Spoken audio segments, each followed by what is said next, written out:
Oh, you've got a failed installation? But it's still working, so it's not failed. It's the note of the failed installation that's failing.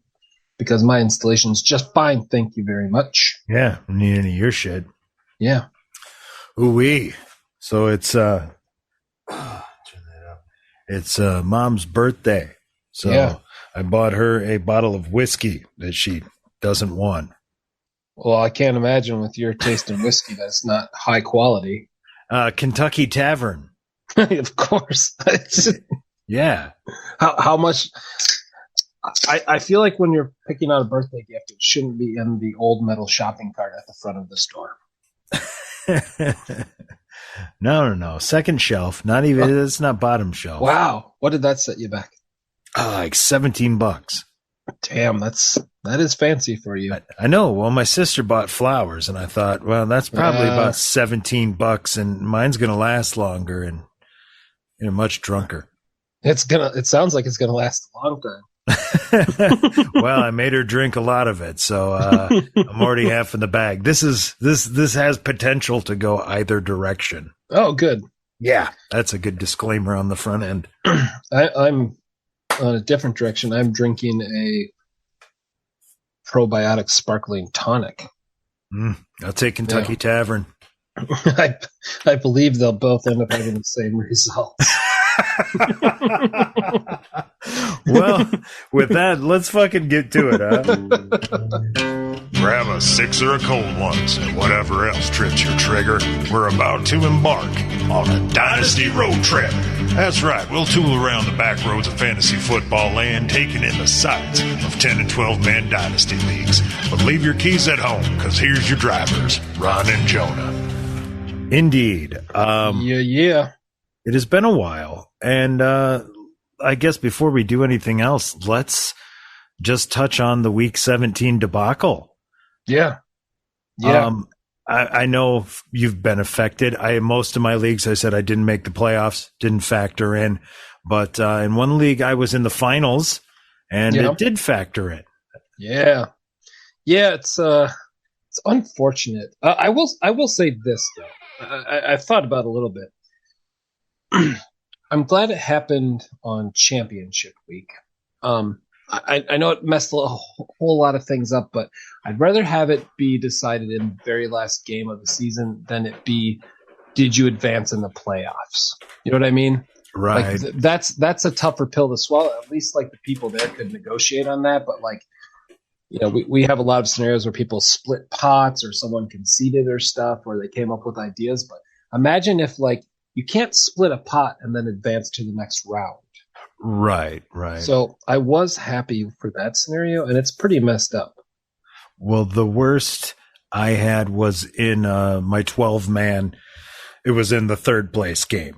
But then after the season ends, it's like, well, really, would you rather pay $25 or have that higher draft pick? Like, I think I'll take the higher draft pick, honestly. Yeah. So at that stage, you kind of move past it. But I wanted to kind of touch on how do you handle something like this? Because there's definitely wrong ways. What I did was I just got out in front of it. I went to the leagues that I commission and I posted to the group. And I said, hey, wow, unprecedented. Hasn't happened before. I don't think this is going to come up again. But what we're going to do is wait, and whatever the NFL does is what we will do. Yep. If they replay the game, we'll count them retroactively. If they don't, sorry, it's final. Nothing I can do. Talk to your fantasy lord. Yeah. That was such a unique situation. I mean, that's not going to happen again. So it's like, I guess in the world of fantasy football, this is similar to like the COVID era. You just have to kind of have to take it as it goes. And then I think the ultimate thing to do is talk it out with the whole league and come up with a good decision at the end that everyone's happy with. Let me say that's the happiest outcome, because someone's going to be happy. Pissed. Yeah. But I think the worst thing you can do is just say, here's my decision and that's how it's going to be. And you might, as a commissioner, be able to get to that decision, but you should probably talk it out to the group, like a therapy session, right? Right? See, that's what I say. At that point, I pass it off to the NFL. And I say, because your enemy in this situation as a commissioner is real easy to overthink and to overact and to make a mess where you don't need to make a mess. Now that we have hindsight on the COVID thing, I think you could literally just say, sorry. Yeah. I mean, they're going to cancel the game. It doesn't count. I don't know, if they replay the game later, we'll count it. I mean, I guess that's all you can do is pass it to the NFL and say, if somebody wants to propose a solution, I'm all for it. But as commish, I'm going to say the NFL dictates this. I think ultimately the NFL still left us as commissioners in the lurch because they just ended up entirely canceling the game, which, right. I mean, I do think there was a few different outcomes. The idea I liked the most, I never saw it presented in any league I was in. My personal idea was to take those players from the Bills and Bengals game and use their statistics for the next game they played.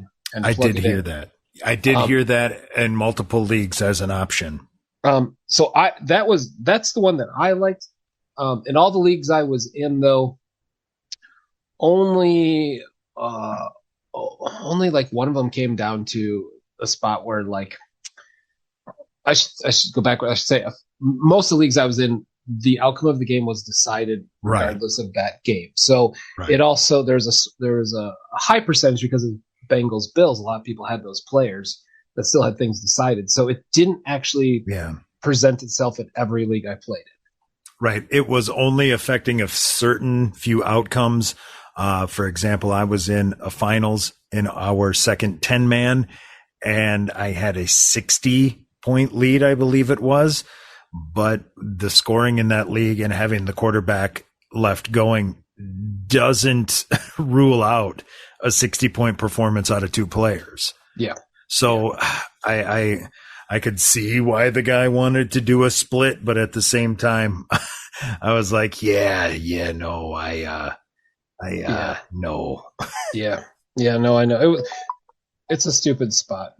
Yeah, it's rough. But like I said, in unprecedented times, I think the proper thing to do is to pass the buck to the NFL and let them dictate the situation. I agree. But yeah, that's kind of part of the larger picture of what I wanted to get to tonight is I wanted to talk about commissioner. What is it? What does it require? What are its duties? What, more importantly, aren't its duties? Mm-hmm. And I think I don't want to say there's no wrong answers because there's some fucking wrong answers, but there's a lot of ways to do it. So I just wanted to float some things by you and ask you your opinion on what you thought, if A, this thing was a duty of a commissioner, something they were required to do, or, more of a service that they provide. And B, if this is necessarily the trait of a good commissioner. Mm-hmm. So, if you follow where I'm going. Yeah. One of the things I wanted to bring up was I've been in leagues where the commissioner likes to give not only tips for when somebody may be a game time decision or a late scratch, but likes to point out when lineups aren't set or maybe, bye weeks being missed. And I wanted to get your take on what you thought. Is that a duty of a commissioner? Should a commissioner be telling people they need to fill their lineups and reminding them to check for late scratches?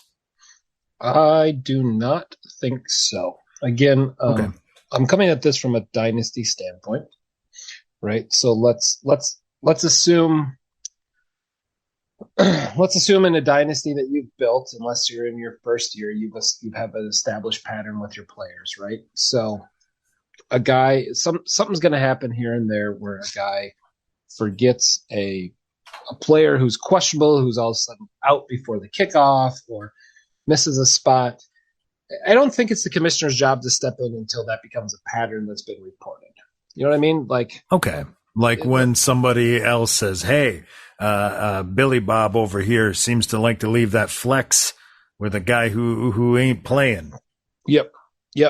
Okay.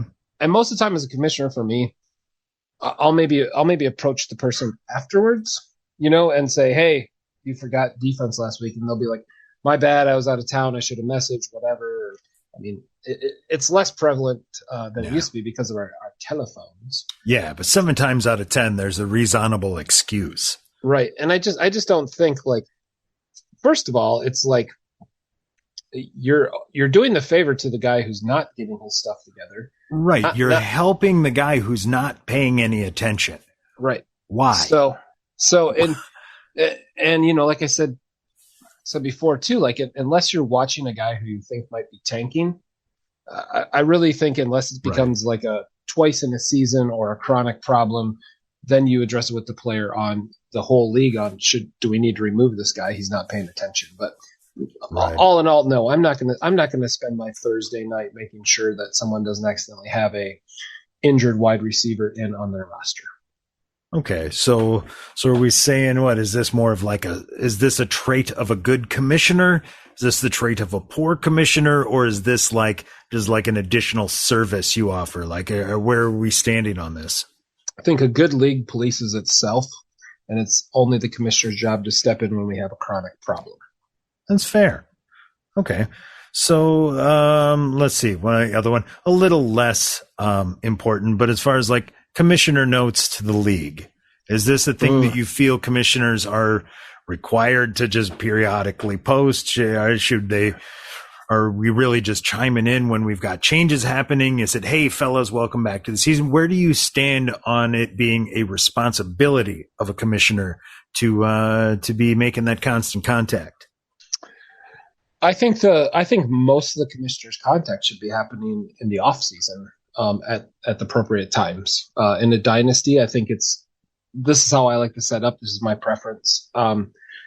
All of your changes should happen. Your voting on changes should always happen at the same time every year, whether it be at the end of the season or at your draft. I think all that work should be done.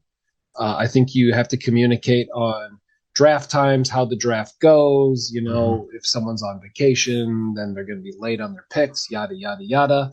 And then you communicate the open of free agency, and then you communicate any changes that are going to happen before the season kicks off. And then honestly, during the season, unless something like COVID or the Bills-Bengals game happens, you just really don't need to put anything out. Okay. Honestly. I mean, so we're basically saying big milestones in the league, all the things, hey, draft's coming, free agency's coming. Okay. Yeah. Yeah. So basically we're saying maybe the responsibility of a commissioner to hit the highlights, but not something that we're saying they need to overdo. Yeah. I feel like you play fantasy football to have fun as a commissioner. And if you're policing and doing all this work during the season, you're not concentrating on also just being a GM on the same playing field as everyone else. Yeah. Well, and you had just mentioned it there in this last one that I had asked you, but making changes to the league, tinkering with scoring, tinkering with settings. Do you think a commissioner is required to be forward thinking, to try to be looking to the future, to making changes? What do you think is the requirement on the commissioner dealing with scoring and different functional changes? I think the best suited for a commissioner, unless he sees a problem, just stay out of that process, besides being the one who puts it to the floor for a vote. So if someone wants to suggest you add a roster spot, for instance, or change a flex spot or stuff, as a commissioner, I think it's your job to say, that sounds great, let's put it to a vote, keep track of that. And then when you have your vote time, like I said, always in the off season for me, put it out there, and then you have to make a decision. Will that move in a dynasty? Does that need to be implemented in 2 seasons because it changes how people are going to draft and trade? Or can it happen right away? So, am I going to take, let's use an example of tight end scoring, right? There's some leagues that want to put tight end scoring. It's, the PPR, it's 1 point per catch. A lot of leagues recently have slanted to put the tight end at 1.5 yards per catch because there's just not a lot of good tight ends out there.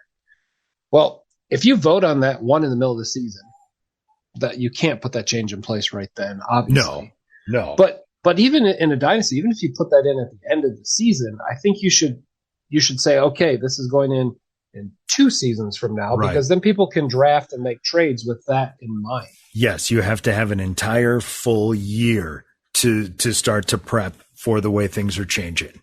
Yep. So I guess for me, the commissioner's job is to facilitate people's wants, but not go and try to find them yourself.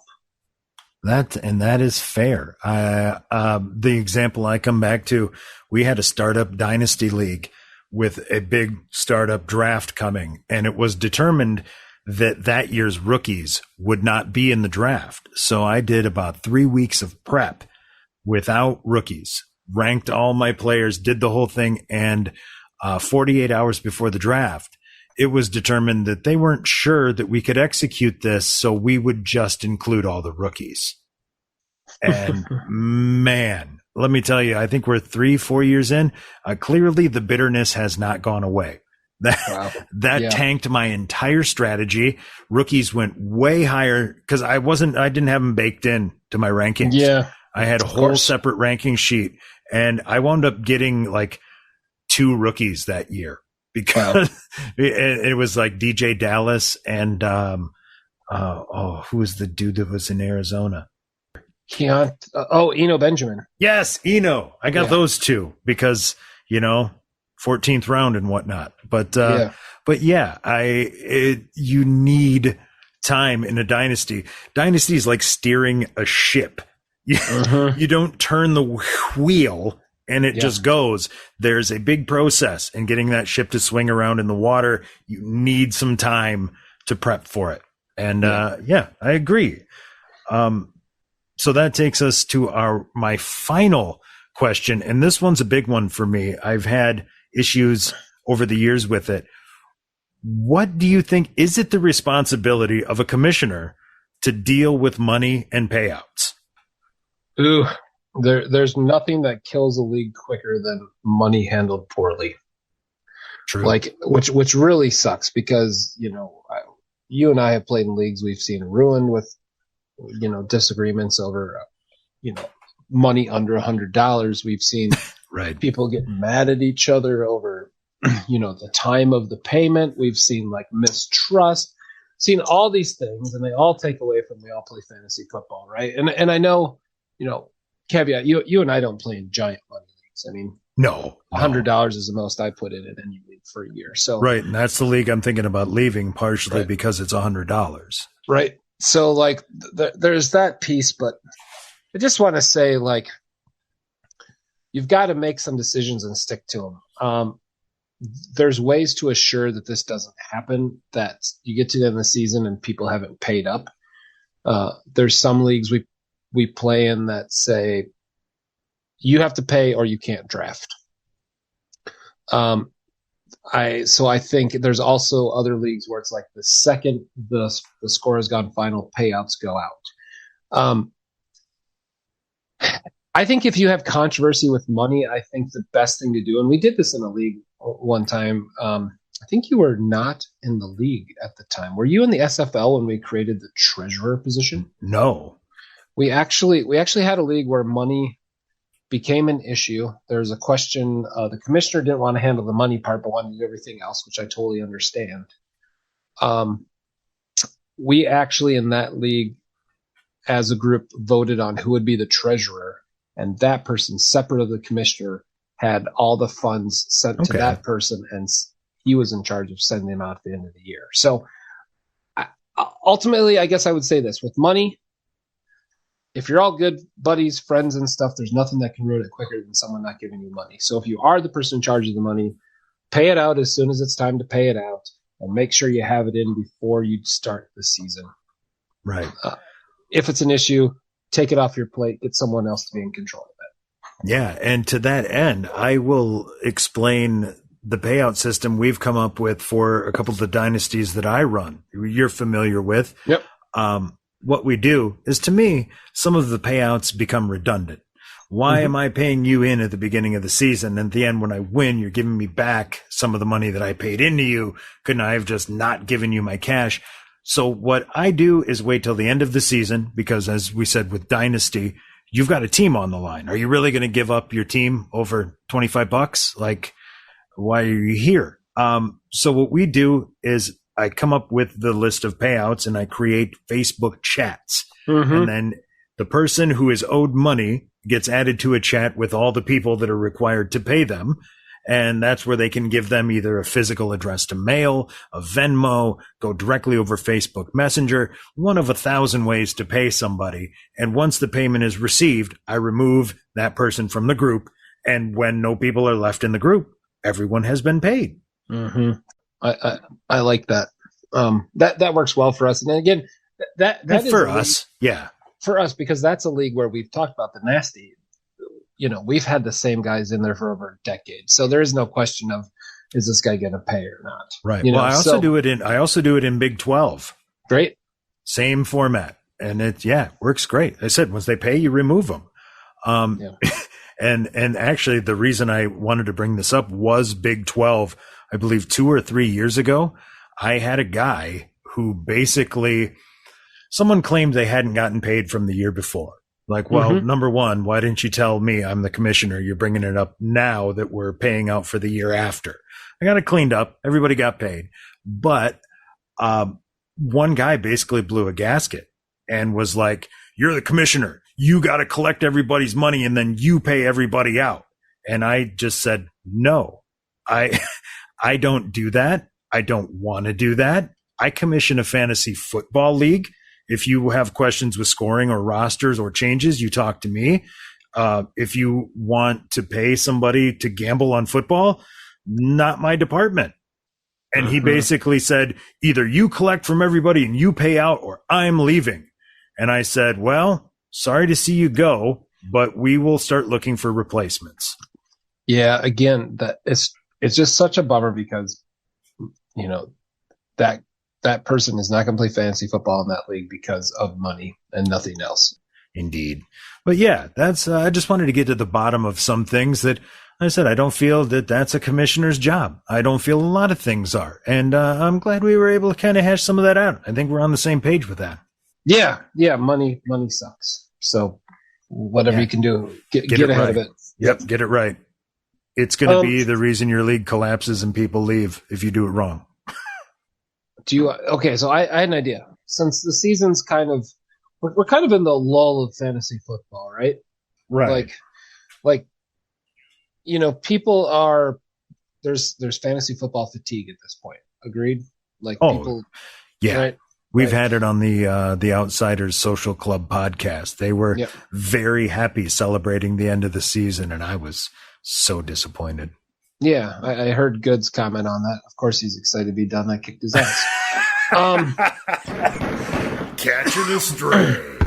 So, I'd be wanting to be done too if that's the showing that I put out there. Anyways, I was thinking for a road trip today, right?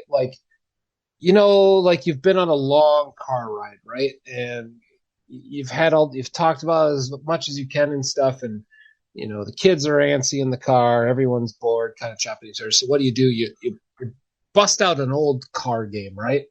Little alphabet game or color game or something. So yes. I thought today I'd bust out a game for the ride, see if you wanted to play a little Who Am I game.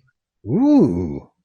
Now you make me whoa, wow. Wow. You're making me wish I'd come up with a sounder for this, but let's play a game. Good old-fashioned Who Am I on Dynasty Road Trip Podcast. So, actually a coworker of mine told me that they play this game in the car, and it's a fun game. So what we're going to do today, I'm going to go positionally, which sounds phrasing than I anticipated.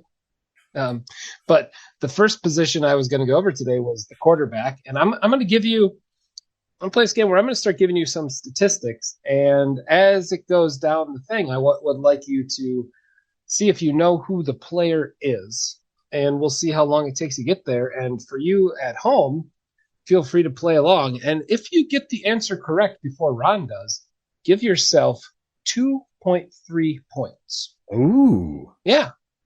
All Does that right. sound fair? 2.3 points is what I give you.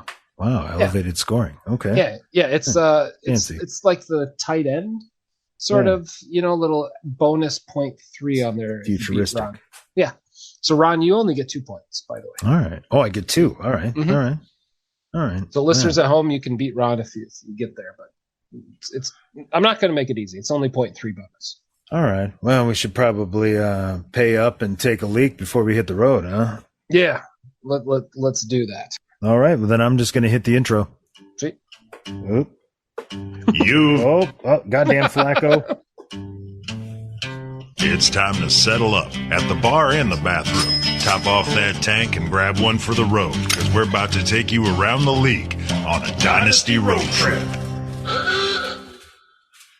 Hot damn. All right. Well, this I think will be fun. I did some research. I pulled together some players. I'm hoping that this game isn't too obvious. I hope the players I put out here take a little bit of thinking. If not, I'm just going to credit you for being a very intelligent human being. The one thing I do know about you, Ron, is you have a really good memory for age. So I'm going to try to keep the age out of it until I get later into the statistics here. I am ready when you are, sir. I have had 6 top 10 finishes at the quarterback spot this year. 6 top 10. Okay. Wow. I don't want to. All right. There's some pressure here. I'm going to say that's Kirk Cousins. You are incorrect.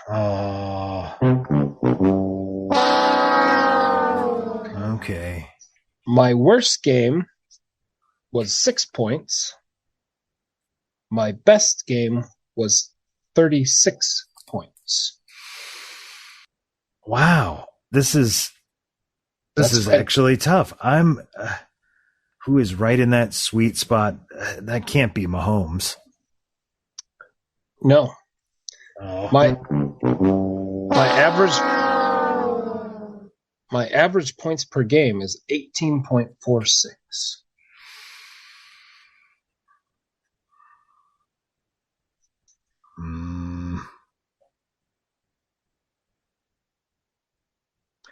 I'm going to keep going. That's Kyler. No.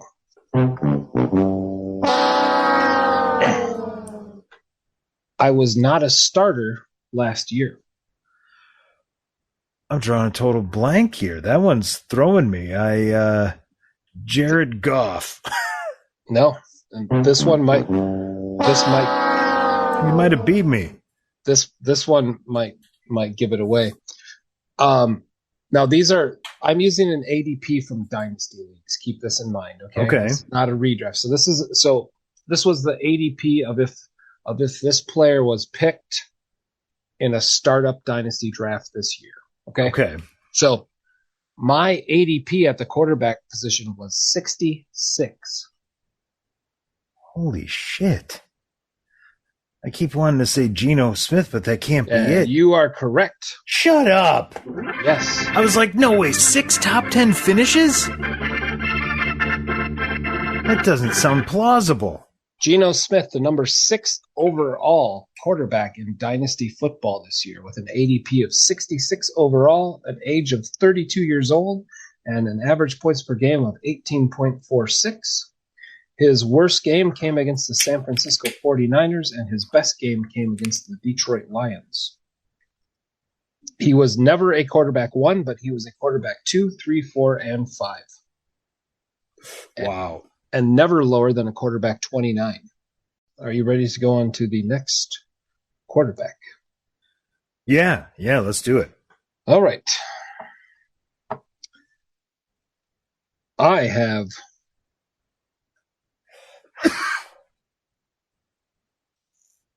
8 top 10 finishes on the season at quarterback. On the season. Okay. Now you're talking like top 10 seasons. That changes things. Okay. 8 top 10. All right. Okay. Aaron Rodgers. No.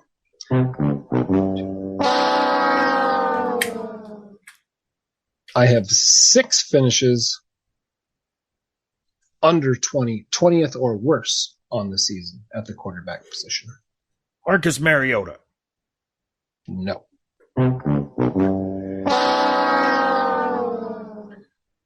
My ADP on the season in the Dynasty League this year was 14.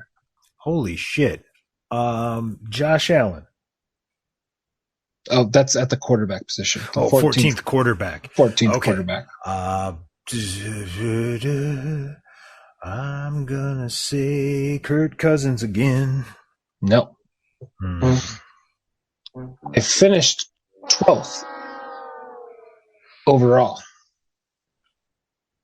14th ranked quarterback, finished 12th. Herbert. No. I wish you could have gotten Herbert as the 14th quarterback in the Dynasty. Oh, true. Okay, now I've got his. I was a number 1 overall pick. Marcus Mariota? No. I lost for the first time on a Saturday in my professional career. Kyler? No. I don't know. I'm going to see if this gives it away for you. Well, everyone at home is probably having a blast with this. My team spent the most money in the offseason to provide me weapons.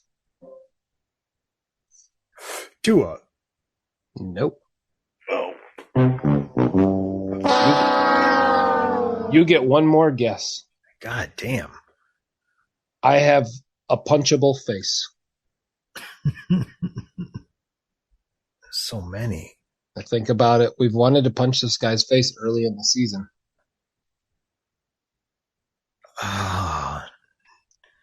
Probably no quarterback who's gained more dynasty value from his rookie season to this season. This is a second-year quarterback. Davis Mills?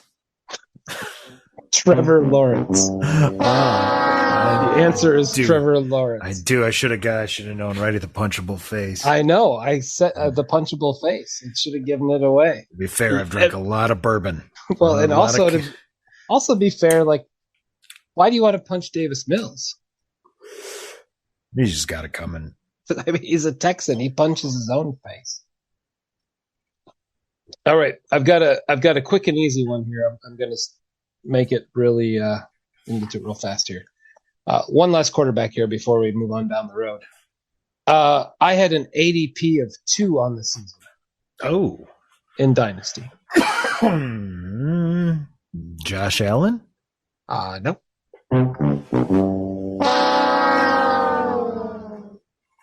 I finished as the 14th quarterback on the season. Oh, Herbert. Yes. Yeah, that one hit home, boy.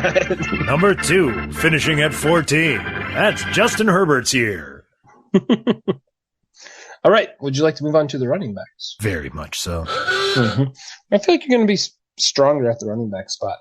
Couldn't be much worse. I mean, the Geno Smith one I knew would be tough. Well, like I said, I misinterpreted. I thought you meant 6 top 10 finishes over his career as a season. Gotcha. So I was like, oh, couldn't be Geno. I gotcha. All right. This is a running back. Has 6 top 10 finishes on the year. Okay.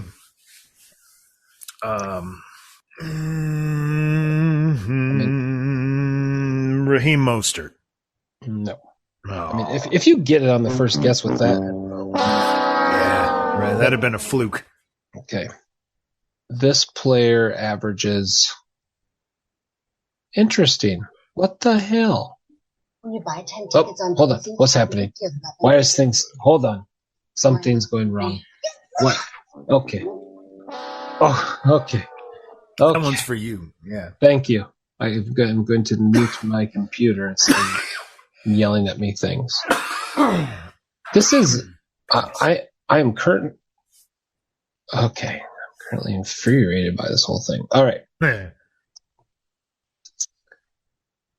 I had 5.2 rushing yards a carry. Devin Singletary. No.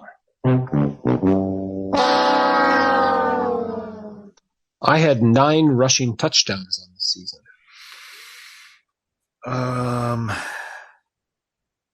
Pollard. Correct. Yeah, my man. Pollard giving me an early victory in the running back category. We'll take it. Well done. You've been Oh, wrong one.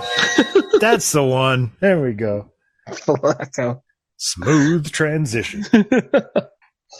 All right. We're going to start from a different end this time. I'm not just going to go through top 10 finishes. Okay. This running back had an ADP of 24 on the season. 24 running backs. This is thinking from a dynasty startup draft. Dynasty 24th running back in our dynasty startup draft would be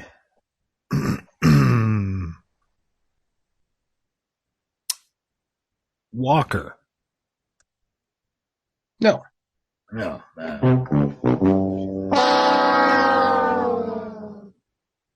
I had 9 top 10 finishes. 9 top 10 finishes. James Conner? No.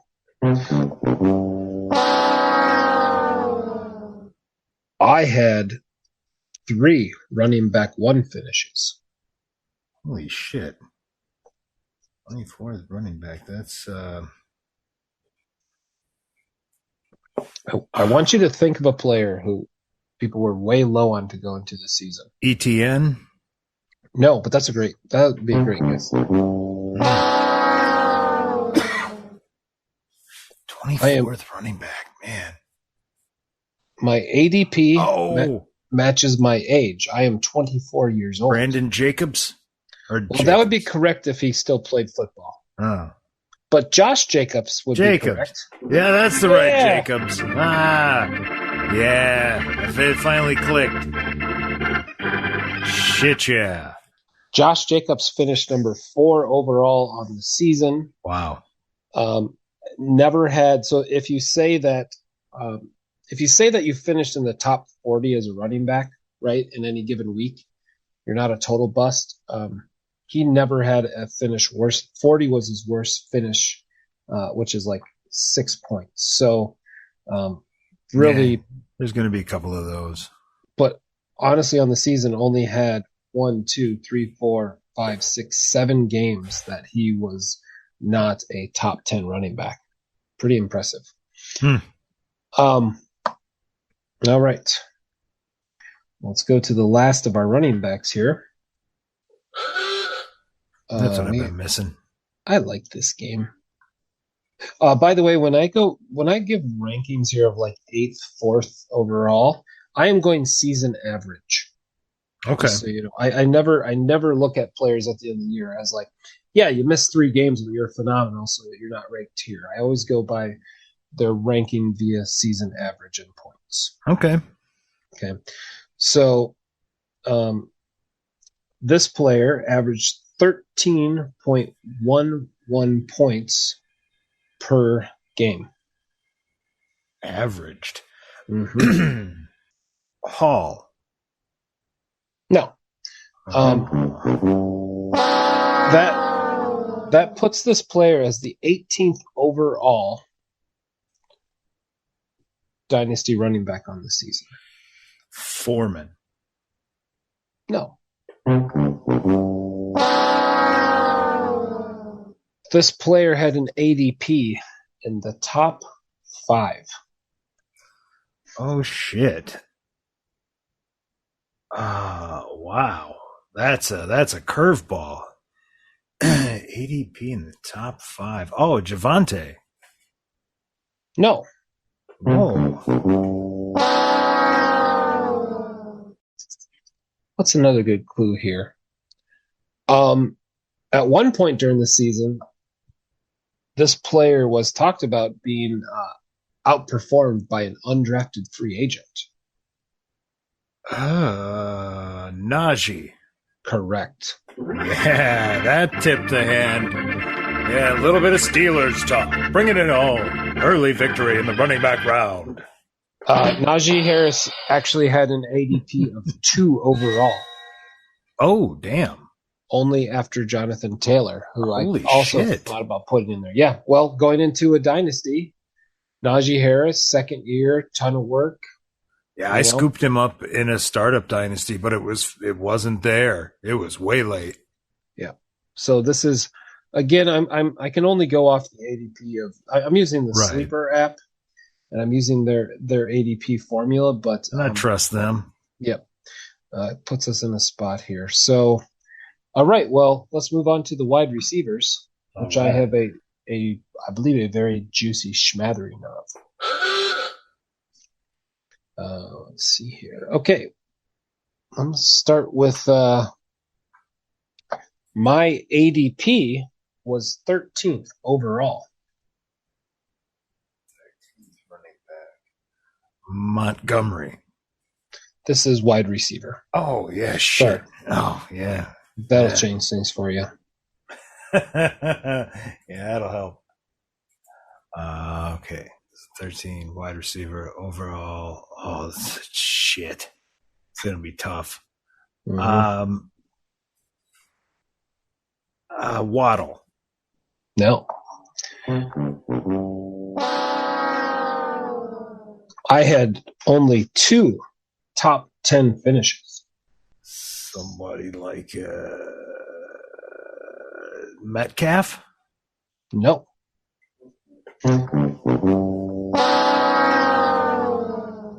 I finished 29th overall at the wide receiver position.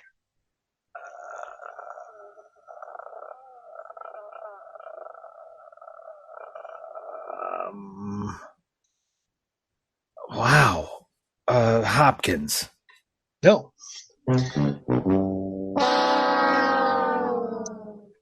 I had 3 different quarterbacks throw to me this season. Debo. No.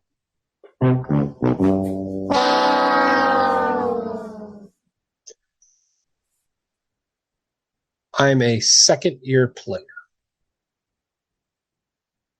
I got nothing. I was coached by a high school caliber coach. Pittman? Correct. Yeah. Mike. Mr. Sunday. Mike Sunday. All right. Oh, I'm doing good. Well, wide receivers are hard, but it is. Jesus Christ. All right. And luckily for you, I went light on the tight end when we get there, but I've got 4 wide receivers because this is kind of wide receiver was fun. All right. Rapid fire on this guy. I had an ADP of 52 overall. Lazard. No. If you nailed that, if you were like, oh yeah, yeah. Right. I knew that. This is Donovan Peoples-Jones. I finished 17th overall. Shit. Slayton. Oh. I've been a perennial steal at the wide receiver in fantasy football.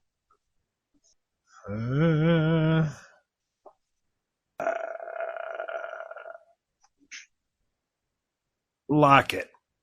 Correct. Holy shit, really? Yeah. Wow. Pulled that one directly out of my ass. Nice job. Ah, well done. Fuck, I deserved a smoke. All right. I finished 26 overall at wide receiver. Ayuk. No.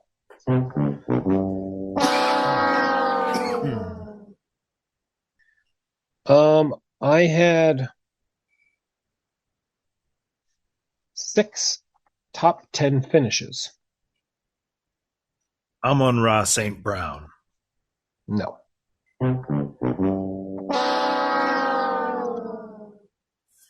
I played for only my second team in my NFL career. Tyreek. No. Good guess. But Tyreek definitely finished higher than 26 overall. Oh, yeah. Forgot that part. 2 quarterbacks threw to me. I performed much higher for the lower paid quarterback.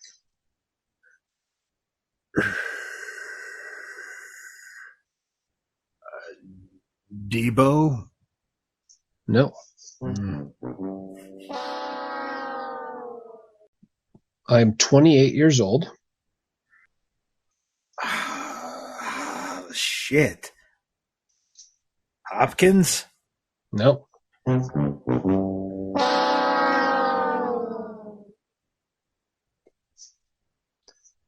I used to be a star, but now I have brown in my pants.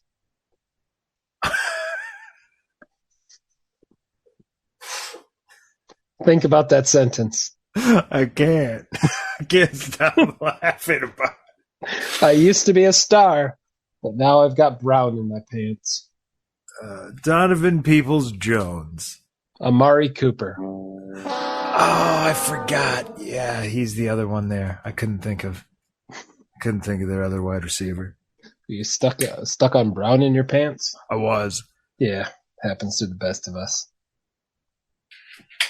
All right. Last wide receiver. I have an ADP of 26. Adam Thielen. No. I don't like Adam Thielen. Yeah, no. I would never intentionally talk about him, just so you know.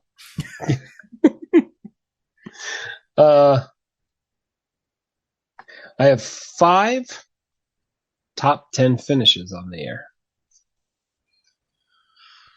Ooh. Hopkins. No.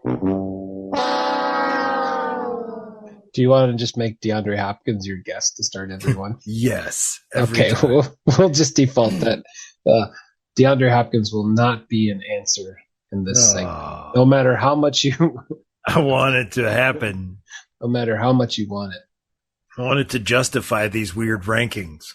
The team I play for is 4th in total yards, 8th in passing, and 11th in rushing. Debo. No. I'm not even waiting anymore. Get the Debo and Hopkins right out of the way. Hit the button right away because I know they're wrong.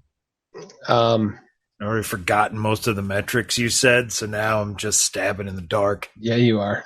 Yeah. Maybe Donovan Peoples-Jones.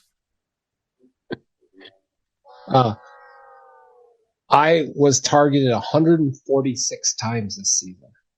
Holy Moses. Adams? No, that's a great guess. I am a second-year player. Oh, can't think of any people from last year's draft class. Yeah, I don't know. I am named after a god. How about Ross St. Brown? Correct.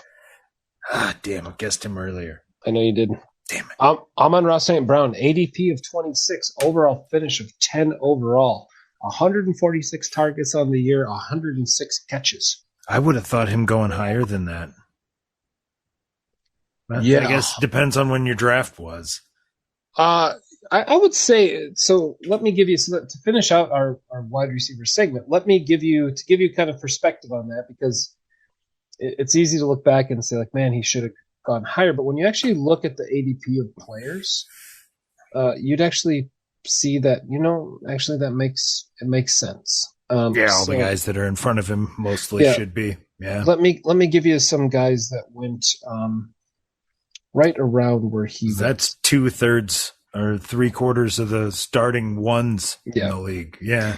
So he went right. Here's the 5 players ahead of him: Chris Godwin, Mike Williams, Devonta Smith, Marquise Brown, and Cortland Sutton. Okay. So if you think about before the season started, Godwin was a top 10 player, and all of a sudden it was announced he would play week 1. Mike Williams with Herbert, Devonta Smith, second year.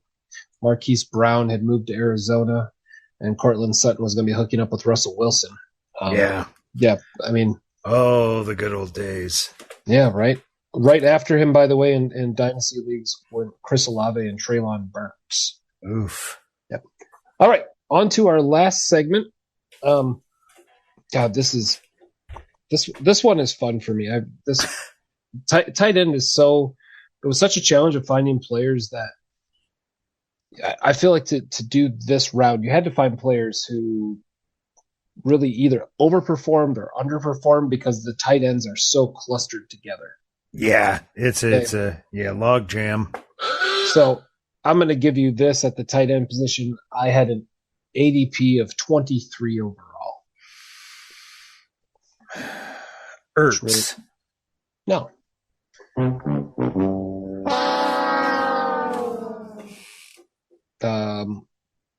I finished 8th overall. Evan Ingram.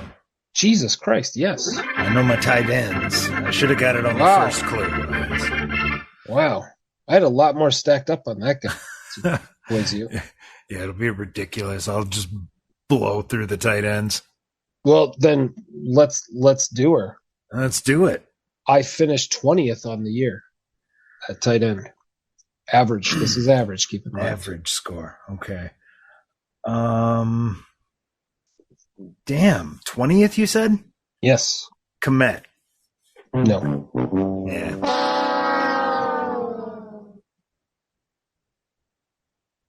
I had 2 top 10 finishes. Gerald Everett.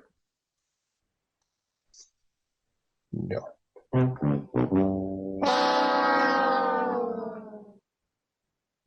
I scored 2 touchdowns on the season.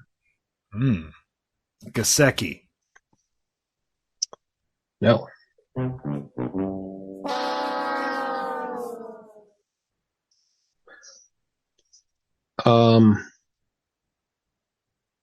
I was a top 5 dynasty pick in rookie drafts. I'm not saying this player is a rookie. I'm saying when this player was a rookie. Correct. All right. Kyle Pitts. It took a little while. Number 1 ADP on the season in dynasty startup leagues. Surprisingly, Travis Kelce was 3rd on that list, with going Kyle Pitts, Mark Andrews, and then Travis Kelce. Wow. Kyle Pitts had 2 touchdowns on the season, was hurt in week 11, and never played again for the year. I do not believe we have seen him with Desmond Ridder. Oh, true. So Kyle Pitts is someone who's kind of out there as a mystery. So I got to say, sir, running back and tight end, you certainly did very well for yourself. Wide receiver's such a big mix. Yeah, but you just hit Lockett right off the bat there. That was an impressive get for you. Felt good. So whatever your point total was, I mean, just hold on to that. I'm going to but the only players that I was just ultimately disappointed in you with was Amari Cooper and Trevor Lawrence. Yeah, Lawrence, I should have had it to face. That's yeah, he's got a punchable face. He does. Clearly, what we've learned in this episode is that the better someone is, the less you think about punching them in the face. Because when the season started, I mean, we were both just ready to just pummel that dude. Yeah. Right? But he looks like Janice from the Muppets had sex with one of the Easter Island heads. He really does. It's unsettling. Before I get you out of my car, before you put what did you have? Kentucky trademark or something? Kentucky Tavern. Kentucky Tavern. Before that ends up on my carpet in the front of my car here.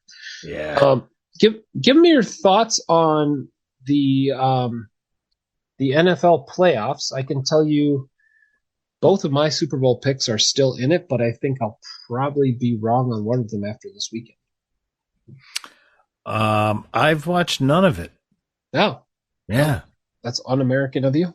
Yeah. No, I don't. I guess I don't really care. If the Steelers aren't in, you're out? It appears that way. Yeah. That's sad.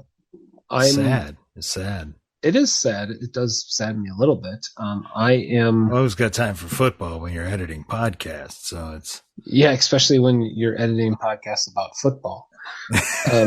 Right. I can't be busy watching it. No, why would you? Yeah. I got to tell you, I don't know how you don't watch playoff football. There's nothing better in.